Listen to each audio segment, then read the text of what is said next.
विभिन्न भाषामा गीतहरू लोकगीतहरू सिक्नुपर्ने हो। किन हामीसँग क्लास पनि हुँदैछ, एक्जाम पनि हुँदैछ। त्यसले गर्दा हामी संस्कृतको एउटा श्लोक म सिकाउँछु, त्यस पछाडि म्यामहरूले पनि केही एउटा एउटा सिकाउनुहुन्छ। एउटा श्लोक यो चाहिँ हामीलाई काम लाग्छ, बुझ्यो?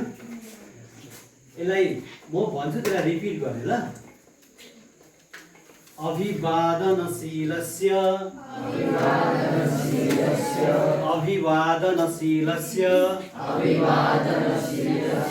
नित्यं वृद्धोपसेविनां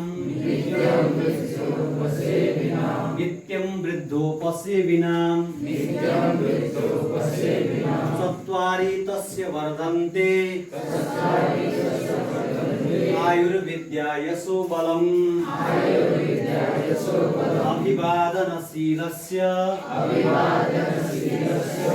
नित्यं वृद्धोपसेविनां चत्वारि तस्य वर्धन्ते आयुर्विद्या यशो बलम्। केही बुझ्यो तिमीहरूले?